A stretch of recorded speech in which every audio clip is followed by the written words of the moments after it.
well. Now, what I'd like to do now is call back the rest of this morning's panelists, Claire, Natalie and Mark, and just do a couple of final questions and discussion before we close the event at 1, and you guys can go on with the rest of your day. So yes, thank you for rejoining us. We've got a number of questions from earlier sessions that we'll try and address, and then I'd like to get some closing comments from the 4 of you. We had a couple of questions on internet mediated research directed at Claire. A couple, and they related to kind of the platforms. Claire, people saying that ethics committees will often ask, does your research comply with the site's terms and conditions? Does the site permit harvesting of data? And apparently the questions that many sites don't explicitly say this, and it's very hard to find out if that's the case or not, what they allow, what they don't allow. If the sort of baseline information for a platform is unclear, how would you suggest people try to proceed, if they can try to proceed at all? Right. I mean, the terms and conditions are very lengthy documents and they're continually changing, so it's a bit of a minefield, really. I understand that like Facebook and Twitter and WhatsApp and that own all the data that they collect from users. So strictly speaking, I've been told by a legal expert, copyright should be gained for use of these data. This doesn't happen in the real world. Researchers do not do this. I think there's a bit of a kind of lenience approach there. I think in terms of I would suggest that interrogating these terms and conditions is important before doing any kind of study using data from these services. I think they're often, I'm not sure which ones seem to be not clear. They often do have that buried deep within there somewhere. So I think they will often say what kind of use you can use data for. So I know, I think the commercial free WhatsApp doesn't allow research use or business use, I think, from what I understand. So I think you just have to dig deep and find those terms and conditions. In cases where it genuinely isn't there, I guess you could get in contact with the service provider to find out. But I just say that what's happening is that these data are considered to be basically usable by researchers, and most researchers do use these kind of data. I'm talking about Twitter particularly. If you've got access to it, then generally you can sort of think you're kind of okay to use it if the ethics committee has said, that's okay. It's the API that allows access to these data application programming interface, I think it is.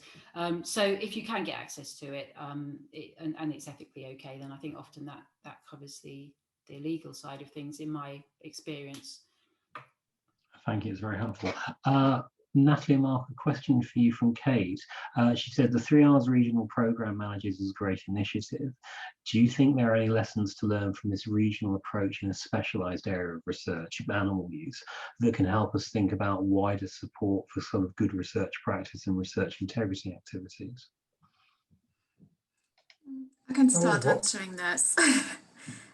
So I think definitely, having like feet on the ground is really, really important.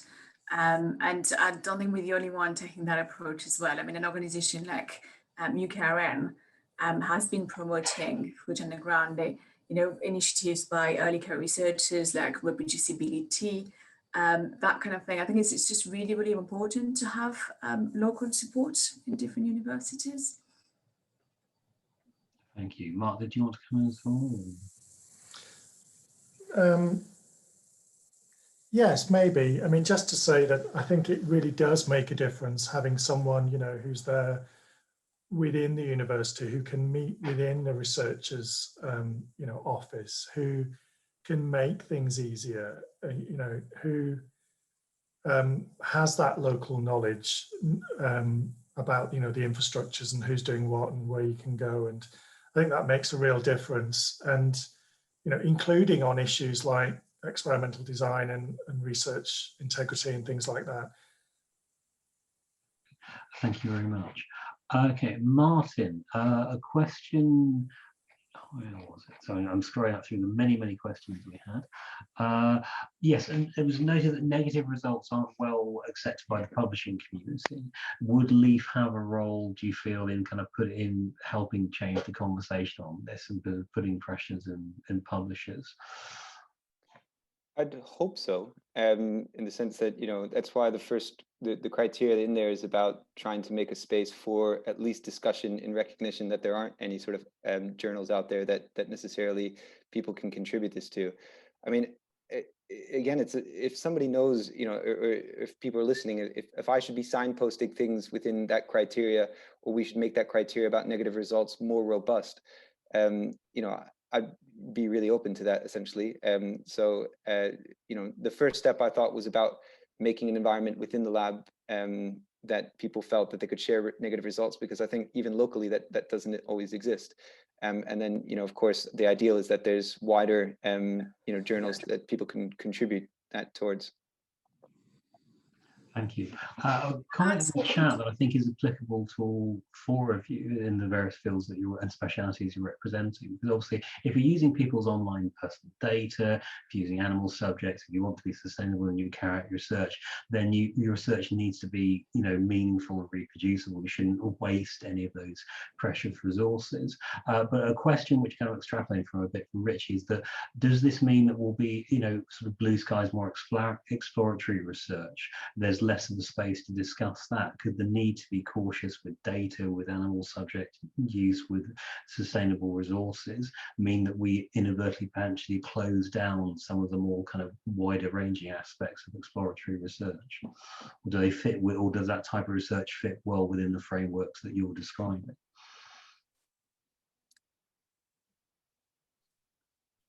Have I stumped you? Would anyone like to go with that? I can start contributing just a few things. I mean, there's definitely, from a perspective and you know, the perspective of, you know, reproducibility, transparency, there's definitely a role for exploratory research. Is really, really important.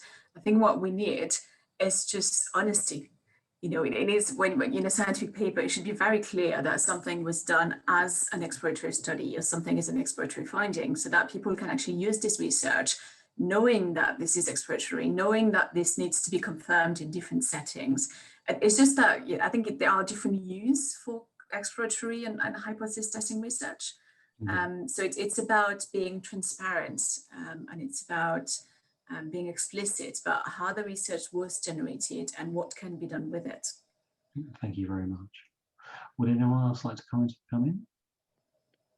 I mean, I'll say that I think, you know, I don't think we're at a point where we're trying to inhibit science necessarily. And I think with environmental sustainability, it can come off sometimes as we're trying to stop things and to slow them down. But, you know, it's just about facilitating it in a way that, like Natalie said, is more transparent and rigorous in that sense. So I don't think we're definitely not in a place where we're trying to stop that science or blue skies research, but just trying to facilitate it to be as efficient and sustainable as possible.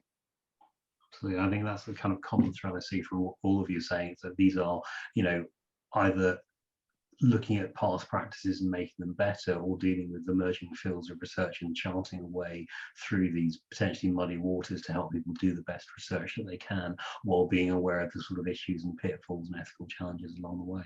So Claire, did you want to come in on this topic at all? Just agree with what the other presenters have said, really. I mean, there's clearly a need for exploratory research, and for example, in new big data approaches with online research, but it needs to be done in a transparent and honest way, taking all these things into account. So just to develop more robust, rigorous methods and, you know, lead to these kind of designs where we can trust what we're doing and perhaps be more efficient and economical about it. So I would just agree with the other speakers on that. Thank you so much. We've got about 5 minutes left. What I'd like to do is kind of get, you know, from both your own talks and the feedback you've had, and indeed the other presentations you've observed over the last 2 days, if you've got any kind of take-home messages, any final points you'd like to make to the audience, we're very glad to hear from you about these. This could be specifically related to what you've been talking about yourselves, or just sort of more general thoughts or impressions based on the interactions within the conference. So who shall I pick on first? Mark and Natalie, as Claire and Martin spoke just a little bit more recently, any kind of final messages from you for our attendees today? I think I would say, you know, application of the 3 R's is it's such an important part of a good research culture. And, you know, improving the quality of science and the reproducibility. It's right at the heart of all of that. And I would say, there's a wealth of resources from NC3Rs to support, researchers and others to do better. So users, really make use of that. There's loads of really good practical stuff that can support, individual researchers and institutions with these issues. And I do think that, there is a need for some behavior change and cultural change, and, the responsibility for that lies with, many organizations in the life sciences sector. So it's a shared responsibility, but I think, we are doing better, and that needs to continue. Thank you very much. Natalie. I think I've got nothing to add to this. I think Mark summarised it pretty well. Thank you so much. Martin, any final comments or observations that you'd like to make? It's just, yeah, thanks for the opportunity to chat. If people want to get engaged, it'd be great to engage more around this topic, around environmental sustainable science, and especially for this audience, I'd really encourage input. I saw some of the comments have given me a few things to think about, and yeah, really appreciate the chance to speak here. Thank you. Claire, any closing comments or questions or observations from you? I just say this has been a great event. I haven't attended all of it, but I've certainly been in this session with the other speakers. And yes, there's a wealth of resources out there to address these various issues related to research integrity. And obviously UK Rio has plenty of good advice to offer on your website. And just, yeah, I think it's the responsibility of researchers to engage with these resources. They do exist, and we've highlighted some of the things to think about here, which we may or may not have been as aware about as we could have been. So, yeah, that it's all out there. Some things are being developed and discussed and debated, but just, we know where to find these resources at events like this and websites. So, yeah, that's my final comment.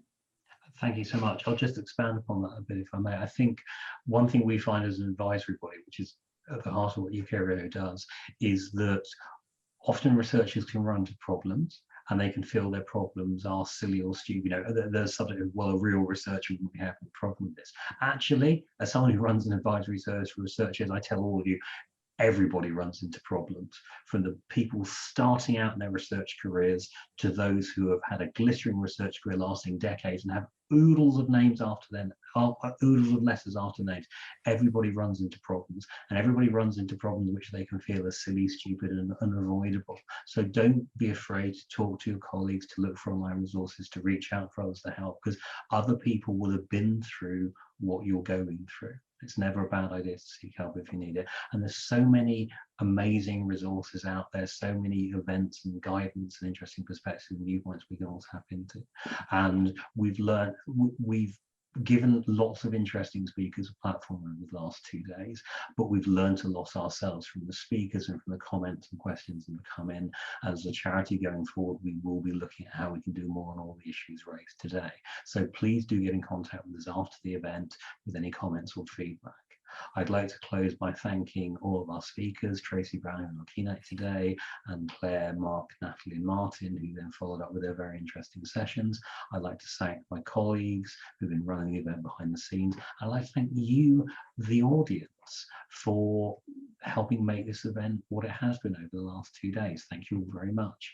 We'll be doing, as I said, further virtual events and continuing with our program of work for the rest of the year and beyond. So please do visit our website, sign up for our newsletter when you have time, and we'll be circulating slides in the near future.